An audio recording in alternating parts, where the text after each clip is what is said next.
ആരോപണങ്ങൾക്ക് പിന്നാലെ ചലച്ചിത്ര അക്കാദമി ചെയർമാൻ രഞ്ജിത്ത് രാജിവെക്കണമെന്ന ആവശ്യം ശക്തമായി. ആരോപണ വിധേയനായ രഞ്ജിത്ത് ചലച്ചിത്ര അക്കാദമി ചെയർമാൻ സ്ഥാനത്തു നിന്ന് മാറി നിൽക്കണമെന്ന് സംവിധായകൻ ഭദ്രൻ ആവശ്യപ്പെട്ടു. നടി പരാതി നൽകിയാൽ സാക്ഷിമൊഴി നൽകുമെന്ന് ശ്രീലേഖ മിത്രയെ സഹായിച്ച ഫാദർ അഗസ്റ്റിൻ വട്ടോളി പ്രതികരിച്ചു.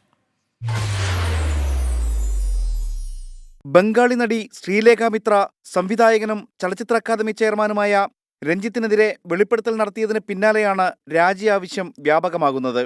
ഏത് മേഖലയിലായാലും സ്ത്രീകൾക്കെതിരായ അതിക്രമം ഉണ്ടായാൽ നടപടി വേണമെന്ന് നടൻ ഇന്ദ്രൻസ്. സ്ത്രീകൾക്ക് നേരെ ഉണ്ടാകുന്നത് ഏത് മേഖലയിലായാലും അങ്ങനെ ആവശ്യമാണല്ലോ.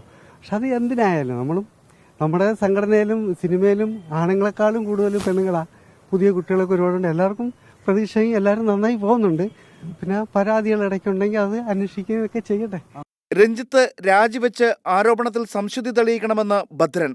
ഇപ്പം കേവലം ഒരു സംവിധായകൻ തിരക്കഥാകൃത്ത് മാത്രമല്ല, ഇങ്ങനൊരു സ്ഥാനത്തിരിക്കുന്നത് കൊണ്ട് അദ്ദേഹം ഒന്ന് താഴെ നിൽക്കണം എന്നുള്ളതാണ്. കാരണം ആ സ്ഥാനത്തിന്റെ ആ ഒരു പൊസിഷന്റെ ഗൗരവം കൂടെ നമ്മളൊന്ന് മാനിക്കണം.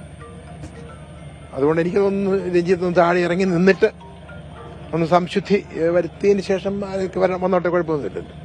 രഞ്ജിത്തിനെതിരെ കേസെടുത്താൽ മൊഴി നൽകാൻ തയ്യാറാണെന്ന് ഫാദർ അഗസ്റ്റിൻ വട്ടോളി.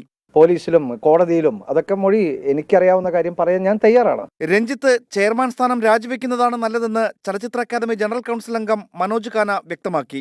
പൊതുപരിപാടിയിൽ മദ്യപിച്ചെത്തി രഞ്ജിത്ത് അടുത്തിരുന്നതിൽ പ്രതിഷേധം നേരത്തെ അറിയിച്ചതാണ് പ്രസാധക എം എ ഷഹനാസ്. സ്ത്രീകളുടെ കൂടെയാണെന്ന് പറയുന്ന സർക്കാർ രഞ്ജിത്തിനെ സംരക്ഷിക്കുകയാണെന്ന് കെ രമ കുറ്റപ്പെടുത്തി. രഞ്ജിത്തിനെ പിന്തുണയ്ക്കുന്ന മന്ത്രി സജി ചെറിയാൻ രാജിവെക്കണമെന്ന് മഹിളാ കോൺഗ്രസ് ആവശ്യപ്പെട്ടു. നടി ശ്രീലേഖ മിത്രയുടെ വെളിപ്പെടുത്തലിന്റെ പശ്ചാത്തലത്തിൽ രഞ്ജിത്ത് പൂർണ്ണമായും ഒറ്റപ്പെടുന്ന സാഹചര്യമാണ് നിലവിലുള്ളത്. News bureau 24.